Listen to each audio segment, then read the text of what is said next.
مرحبا يا رمضان مرحبا شهر صيام نسأل الله الرحمن رحمة على الدوام.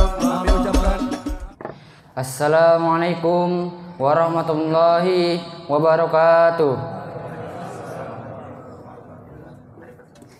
Alhamdulillahirabbil alamin wassalatu wassalamu ala asrafil anbiya'i wal mursalin wa ala alihi washabihi ajmain amma ba'du. Hadirin jamaah salat tarawih yang insyaallah dirahmati Allah Subhanahu wa taala. Pertama-tama tentunya kita bersyukur kepada Allah karena pada hari ini bersama-sama kita bisa melangkahkan kaki, mainkan tangan, menggerakkan badan, hadir batin mulia di bulan yang mulia dalam sebuah acara yang mulia. Semoga hadirnya kita di sini menjadi isyarah bahwa nanti kita akan berkumpul di surga Allah. Amin amin ya rabbal alamin. Salawat serta salam semoga tetap terlimpah curahkan kehadiran junjungan alam, tauladan umat manusia dan rahmat bagi alam, baginda Nabi Agung Muhammad sallallahu alaihi wasallam. Semoga kita semua termasuk umatnya yang mendapat syafaat di yaumil akhir nanti. Amin amin ya rabbal alamin. Hadirin jamaah salat tarawih Masjid Al-Ikhlas yang insyaallah dirahmati Allah Subhanahu wa taala. Ada beberapa hal yang ingin kami sampaikan pada kesempatan ini. Yang pertama, yang bertindak sebagai imam tarawih adalah Bapak Ustadz Ibrahim Al-Qasam Al-Hafiz. Dan penceramah pada malam hari ini adalah Bapak Ustadz Mulki Hambali SPDI yang bertemakan berlomba dan bersegera dalam kebaikan. Berikutnya kami informasikan kepada seluruh hadirin bahwasanya jumlah penerimaan infak Ramadan tanggal 1 Maret 2025 sebesar Rp2.163.500. Pengeluaran sebesar Rp500. Sehingga saldo sampai saat ini berjumlah Rp3.494.500. Kepada seluruh donatur, seluruh kaum muslimin yang ikut menginfakkan hartanya, menyumbang rezekinya melalui masjid ini, semoga mendapatkan sebaik-baikan balasan dari Allah SWT. Baik Bapak Ibu, mungkin ini yang bisa kami sampaikan pada kesempatan ini. Terima kasih atas perhatian. Mohon maaf atas segala kekurangan. Dan selanjutnya kepada Bapak Ustadz Ibrahim Al-Qasam Al-Hafiz kami persilahkan. Wassalamualaikum warahmatullahi wabarakatuh.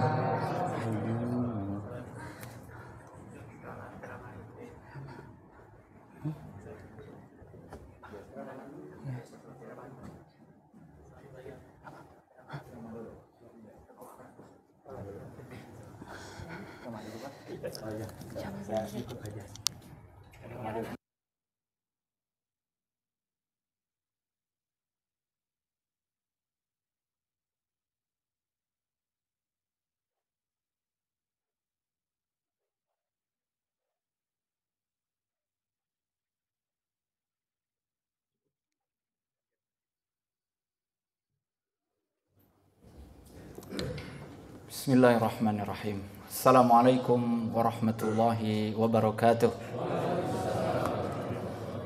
Alhamdulillah wassalatu wassalamu ala Rasulillah. Asyhadu an la ilaha illallah wahdahu la syarikalah wa asyhadu anna Muhammadan abduhu wa rasuluhu la nabiyya ba'dah. Subhanaka la ilma lana illa ma 'allamtana innaka antal alimul hakim wa la haula wa la quwwata illa billahil aliyyil azim. Amma ba'd. Hadirin jamaah salat Isya, jamaah salat tarawih, ibu bapak yang saya hormati, yang mudah-mudahan kita semua dirahmati oleh Allah Subhanahu wa taala. Satu ketika Nabi sallallahu alaihi wasallam bertanya kepada para sahabat radhiyallahu anhum ajmain. Sebagaimana hadis yang dikeluarkan oleh Al-Bukhari dan Muslim dari sahabat Abu Hurairah radhiyallahu an. Nabi sallallahu alaihi wasallam bertanya kepada para sahabat, "Man asbaha minkum al-yawma sha'iman?" Siapa yang hari ini di antara kalian melaksanakan ibadah puasa? Saya ulang pertanyaannya, siapa yang hari ini melaksanakan ibadah puasa? Ini yang ditanya siapa? Para sahabat. Maka kemudian Abu Bakar menjawab, saya wahai Rasul. Lagi-lagi kemudian Nabi SAW bertanya, faman tabi'a minkum al-yawma janazatan. Siapa yang hari ini mengiringi jenazah? Lagi-lagi yang menjawab, saya wahai Rasul. Yang menjawab Abu Bakar. Kemudian Rasulullah SAW bertanya, man at'ama minkum al-yawma miskinan. Siapa orang yang memberikan makan kepada fakir miskin pada hari ini? Para sahabat terdiam. Lagi-lagi yang menjawab, saya wahai Rasul, Abu Bakar As-Siddiq radhiyallahu anhu. Kemudian bertanya lagi, wa man ada minkumul yawma maridhan. Siapa yang hari ini menjenguk orang yang sakit? Lagi-lagi yang menjawab Abu Bakar, saya wahai Rasul. Apa kata Nabi sallallahu alaihi wasallam? Majtama'na fi imri'in illa dakhalal jannah. Tidaklah terkumpul dari apa yang ditanyakan tadi dan orang tersebut menjawabnya, melaksanakannya, kecuali baginya surga. Ayuhal ikhwah, lihat pertanyaan Nabi sallallahu alaihi wasallam ini juga menjadi motivasi untuk sahabat, tentu motivasi untuk kita semua. Apa yang ditanyakan? Siapa yang puasa? Hari ini pada puasa nggak nih? Bapak-bapak puasa insya Allah. Anak-anak belajar puasa. Saya. Siapa yang hari ini kalau ada yang meninggal ikut ngiringin jenazah? Saya. Siapa orang yang ada sakit kemudian dia menjenguknya? Saya. Siapa orang yang memberikan makan kepada fakir miskin? Saya. Kalau itu dikerjakan, kalau itu kita lakukan sebagai orang yang beriman, maka itu ada indikasi dia akan dimasukkan ke dalam surga. Sebagaimana itu yang dikerjakan oleh Abu Bakar As-Siddiq radhiyallahu an. Di lain waktu, ayuhal ikhwah, ibu bapak sekalian, ketika hendak perang Tabuk, ketika juga diumumkan kepada para sahabat siapa yang akan mendermakan hartanya di jalan Allah dan Rasulnya, maka lagi-lagi Abu Bakar As-Siddiq radhiyallahu an, saya wahai Rasul, apa yang engkau dermakan, apa yang engkau keluarkan? Seluruh harta saya. Apa yang kau tinggalkan di rumahmu? Allah dan Rasulnya.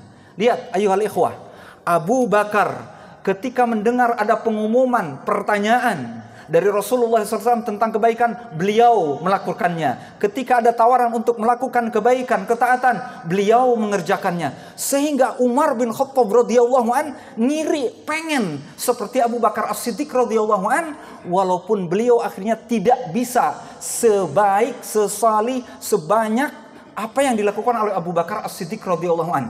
Tapi Umar hendak mengikutinya. Ini menunjukkan ada perlombaan.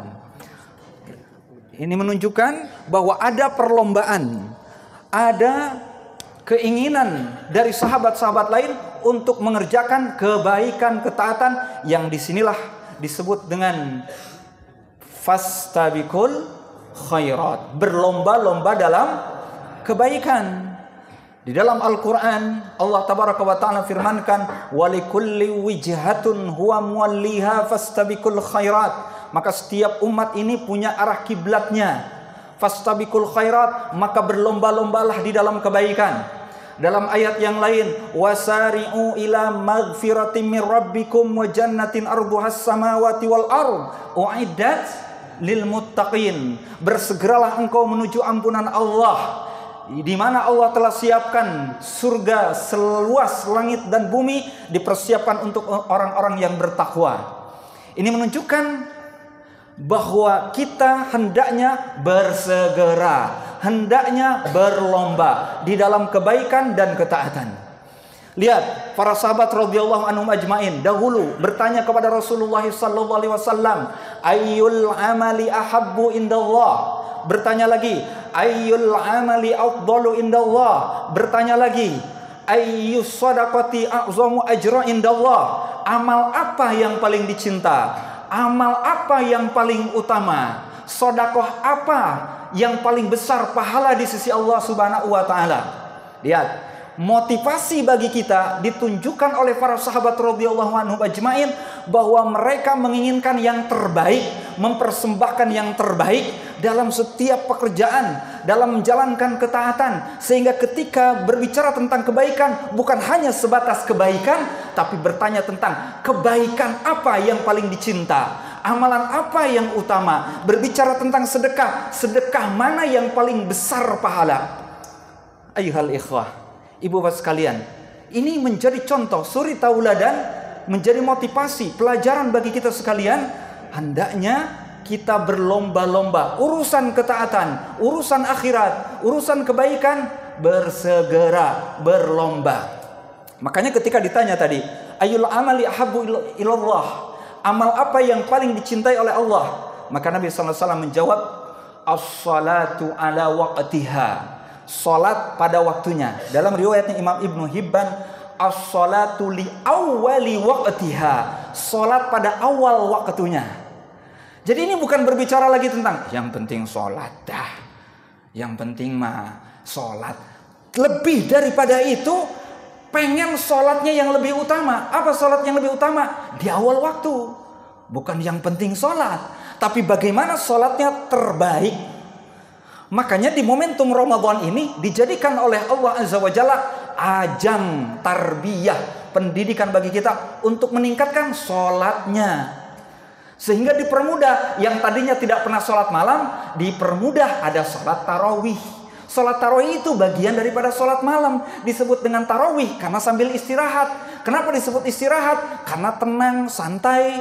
Kenapa? Dikerjakan di awal waktu, dikerjakan bersama-sama. Biasanya sholat malam itu di sepertiga malam, jam 2, jam 3. Dilakukan sendirian sambil terngantuk-ngantuk. Lah ini dikerjakan rame-rame, dikerjakan di awal malam. Mudah atau tidak? Mudah. Makanya disebut dengan tarawih. Makanya Nabi SAW sebutkan, man qama ma'al imam hatta yansharib, siapa orang yang sholat bersama imam sampai tuntas, maka akan dicatat seperti sholat malam, satu malam suntuk. Makanya sampai tuntas nih kita. Sampai tuntas itu ya termasuk bersama imamnya, termasuk tuntas selama satu Ramadannya, satu bulan Ramadannya. Bukan cuman taraweh, tarak sawareh. Ini disingkat-singkat taraweh, nama juga taraweh. Apa? Tarak sawareh. Maksudnya apa? Cuman sebagian doang. Cuman 2 malam, 3 malam, 10 malam kelar. Enggak begitu, sampai tuntas. Kalau imamnya 23 rakaat, ikut 23. Kalau imamnya 11 rakaat, ikut 11 rakaat. Begitu. Itu menunjukkan apa? Perlombaan, ikut yang di depan. Bersungguh-sungguh, bersegera dalam melakukan kebaikan. Makanya ketika ditanya, amal apa yang paling dicinta? Sholat di awal waktu. Dan ketika ditanya lagi, pengen keutamaan apa? Seperti sholat satu malam suntuk bersama imam. Nah ini menunjukkan apa? Kualitas ibadah kita bukan hanya sebatas formalitas, bukan hanya sebatas rutinitas, tetapi kualitas ibadah kita ingin mempersembahkan yang terbaik. Maka ini yang disebut dengan berlomba-lomba di dalam kebaikan. Lihat, ketika ditanya juga tentang sedekah, Nabi SAW ditanya, ayyus sadaqati a'zamu ajra indallah, sedekah apa yang paling besar pahalanya di sisi Allah. Ini kan bukan cuma sembarang sedekah berarti. Semua orang sedekah. Insya Allah ini semua ahli sedekah semua ini. Artinya kotak amal alhamdulillah penuh. Ya, sampai ada QRIS-nya, tahu-tahu masuk rekening. Ya, semua sedekah insya Allah. Ya, di Ramadan ini sedekah semuanya. Tapi apa? Ketika para sahabat bertanya, sedekah apa yang paling besar pahalanya? Apa kata Nabi SAW? Anta saddaqa, anta sahihun, syahihun. Engkau bersedekah dalam kondisi sahih, dalam kondisi sehat. Nah, dalam kondisi sehat ternyata lebih besar pahalanya ketimbang sedekah orang yang sudah sakit. Karuan kalau orang udah sakit-sakitan, udah nggak punya nafsu ngapa-ngapain, udah nggak tertarik sama diskon lebaran, udah sakit-sakitan. Orang udah sakit-sakitan, udah tua renta, punya harta juga buat apa? Udah sedekahin aja dah, udah kasihin aja. Apalagi sudah tua, anaknya sudah gede, sudah pada mapan, sudah pada mandiri. Karuan, uangnya buat apa? Sedekahin aja. Makanya kalau sudah sepuh, sudah tua, nggak sedekah, keterlaluan. Apalagi punya harta. Ya, tapi lihat, yang lebih besar pahalanya dalam kondisi sehat, dalam kondisi syahihun, itu dalam kondisi pelit. Takhsyal faqra, engkau dalam kondisi takut fakir dan masih panjang angan-angan, masih berharap kaya. Apalagi yang muda-muda, masih senang jalan-jalan, masih senang belanja, masih senang kulineran, ngelihat diskon masih tertarik, masih senang jalan-jalan ke mall. Takut fakir, apalagi masih muda, masih menitik karir, anaknya masih kecil-kecil, buat biaya nih masih banyak. Dalam kondisi itu takut dia, takut kurang, takut fakir, dan dia masih panjang angan-angan, pengen kaya, pengen lebih lagi, seterusnya. Tapi dia lebih memilih untuk mengeluarkan hartanya. Ternyata itu sedekah yang paling besar pahalanya. Nih yang muda-muda nih, walaupun Ustadz saya sedekah gimana, orang saya masih kecil-kecil, anaknya udah 7, yang pertama kuliah, yang kedua SMA, yang ketiga SMP, yang ketiga SD, yang keempat, seterusnya. Biaya lagi banyak, gimana mau sedekah? Tapi dia lebih memilih untuk sedekah. Itu sedekah yang paling besar pahalanya. Masya Allah. Ini para sahabat radhiyallahu anhum ajmain tanya sama Rasulullah SAW terkait yang utama, yang besar pahalanya. Ya kalau yang sepuh-sepuh, apalagi tadi udah sakit-sakitan kan, udah banyak keluhan, udah banyak asam, udah asam urat, udah asam lambung, udah banyak keluhan, udah rematik, ya udah segala macam berasa. Lah paling ya harta juga buat apa? Ya udah sedekahin aja. Itu bagus, itu juga utama. Tapi lebih utama dalam kondisi di mana kita sedang takut fakir, masih panjang angan-angan, kita berani untuk bersedekah dalam kondisi takut sekalipun, kita keluarkan harta, dan itu pahala yang besar pahalanya di sisi Allah Subhanahu wa taala. Inilah bentuk perlombaan. Inilah bentuk di mana kita bersegera melakukan kebaikan. Apa kata Hasan Al-Basri? Iyyaka wat taswif. Hati-hati kalian ketika berkata nanti. Fa innalakal yaum, karena bagimu itu hari ini, besok masih misteri.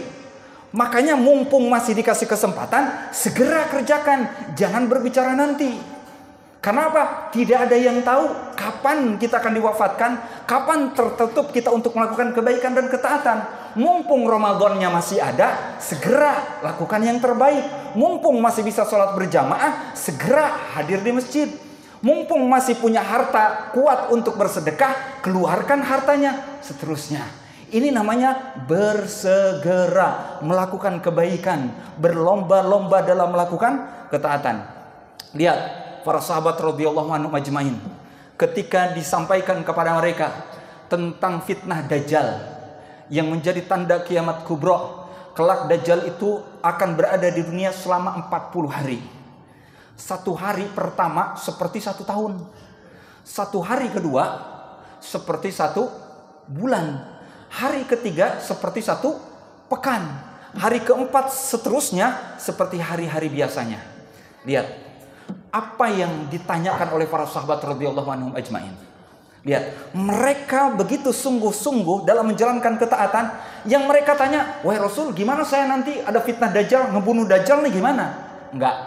Mereka bertanya apa? "Wahai Rasul, kalau hari pertama atau hari pertama itu seperti 1 tahun, gimana saya melaksanakan sholatnya?"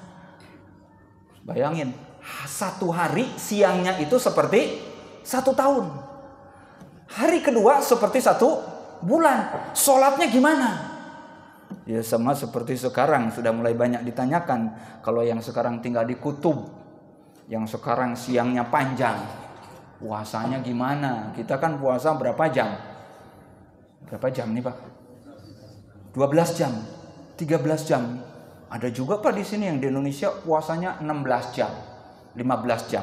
Yang sahurnya jam 2 malam. Panjangan puasanya, habis sahur tidur lagi. Mestinya kan subuh, deket-deket subuh baru sahur. Makanya puasanya nggak terlampau lama. Ini yang di kutub itu kalau puasa itu di Eropa saja, katakanlah di Turki itu subuh itu bisa jam 7:30. Subuh bisa jam 7:30. Maghribnya sama 6:30. Berarti siangnya lebih panjang. Udah berapa jam tuh? Nambah. Di kutub sana lebih panjang lagi. Lah sholatnya gimana kalau hari-harinya seperti 1 tahun? Lihat, itu yang ditanyakan oleh para sahabat radhiyallahu anhum ajmain. Dan ini masuk ranah kaidah fikih. Maka Nabi SAW sabdakan, faqdurulah, maka kira-kirakan. Jadi mentang-mentang harinya seperti 1 tahun, nggak ada maghrib, nggak ada isya, nggak ada subuh. Tetap sholat maghrib, tetap nanti sholat isya, tetap nanti sholat subuh. Dikira-kirakan dengan negara terdekat, dengan waktu yang terdekat. Dikondisikan, diperkirakan. Faqdurulah, maka kira-kirakan. Lihat, ini pelajarannya apa?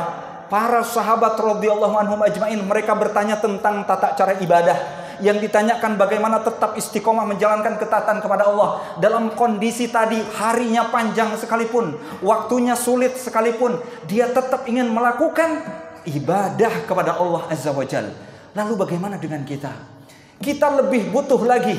Sebagaimana Nabi sallallahu alaihi wasallam sebutkan, badiru bil a'mali shalihati fitanan kaqita'il laili muslima. Bersegeralah kalian untuk melakukan ketaatan, amal kebaikan sebelum datangnya fitnah-fitnah seperti malam yang gelap gulita. Di mana pagi hari seorang dalam keadaan beriman, sore hari dalam keadaan kafir.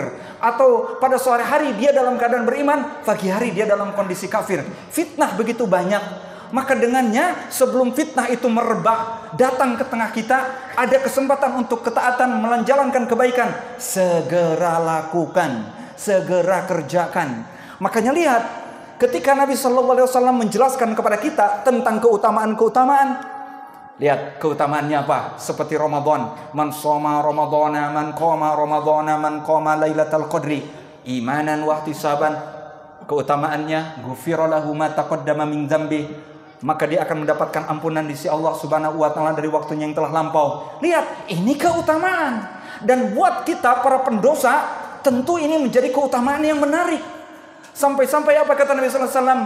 Rogimaan furajulin, sungguh hina, nyungsep mukanya ke tanah, alias hina. Orang yang dapat Ramadan nggak dapat ampunan. Loh, kok aneh? Mestinya orang dapat Ramadan, dia mendapatkan ampunan di sisi Allah Subhanahu wa taala. Maka aneh kalau datang Ramadan tapi nggak dapat ampunan. Berarti dia tidak menggapai keutamaan, dia tidak bersegera melakukan kebaikan, dia tidak berlomba-lomba dalam ketaatan. Maka inilah Ramadan, Allah jadikan ajang bagi kita semua untuk bersungguh-sungguh melakukan kebaikan, bersegera dalam menjalankan ketaatan. Lihat, ketika berbicara tentang ampunan, wasari'u ila magfiratin min rabbikum, bersegeralah untuk menggapai ampunan. Inilah Ramadan, Allah siapkan untuk bisa menggapai ampunan. Lihat, untuk bisa mendapatkan pahala, ada orang yang puasanya 30 hari atau 1 bulan, tapi pahalanya seperti puasa 2 bulan. Kenapa? Dia memberikan makan orang yang berpuasa. Man fattara sha'iman kana lahu ajru fa'ilihi. Siapa orang yang memberikan makan kepada orang berpuasa, maka pahalanya seperti orang yang berpuasa, tanpa mengurangi pahala orang berpuasa tersebut.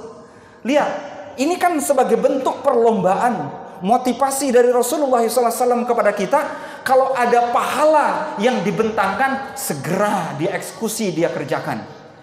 Berikan makan puasa, yang tadi Masya Allah ada takjil, ada nasi yang sudah disiapkan, bergantian digilir, diakomodir oleh pengurus. Giliran ini, giliran itu, semuanya ingin, semuanya mau. Bukan cuman kita doang sendiri yang pengen dapat pahala 2 bulan puasa, yang lain juga sama mau. Maka kemudian diakomodir, ayo pahalanya supaya sama, bahkan supaya lebih. Kalau perlu, ayo siapa yang mau duluan, nih sedekahnya, nih untuk orang berbuka puasanya. Seterusnya, puasanya 30 hari, tapi pahalanya seperti puasa 60 hari. Sebab apa? Berlomba dalam kebaikan, bersegera dalam menjalankan ketaatan. Maka ibu bapak sekalian, setidaknya sholatnya dikerjakan, ditingkatkan, ditambah kualitas dan kuantitasnya. Kemudian ditambah apa? Bacaan Al-Qur'annya. Lihat, ketika juga Nabi SAW sebutkan, khairukum man ta'allamal Qur'an wa 'allamahu. Sebaik-baik kalian. Tuh lihat. Berarti ini kan sebaik-baik para sahabat mendengar. Sebaik-baik. Berarti yang paling baik orang yang belajar Al-Qur'an dan yang mengajarkan Al-Qur'an. Segera mereka berbondong-bondong mempelajari Al-Qur'an. Kemudian apa? Mengajarkan Al-Quran. Kenapa? Ada banyak kebaikan, bahkan lebih baik daripada kebaikan-kebaikan biasanya. Kemudian Apalagi yang ditingkatkan? Sedekahnya. Maka kemudian berbondong-bondong mengeluarkan hartanya. Seterusnya. Inilah ajang di mana kita berlomba-lomba dalam kebaikan, bersegera untuk menjalankan ketaatan. Dengannya Allah berikan banyak keberkahan. Semoga momentum Ramadan ajang tarbiyah untuk kita, untuk tetap istiqomah di masjid, untuk tetap membaca Al-Quran, untuk tetap bisa mengeluarkan hartanya, peduli kepada sesama kita semua. Demikian, kurang lebihnya mohon maaf. Semoga Allah berikan banyak kebaikan keberkahan untuk kita sekalian. Wassalamualaikum warahmatullahi wabarakatuh.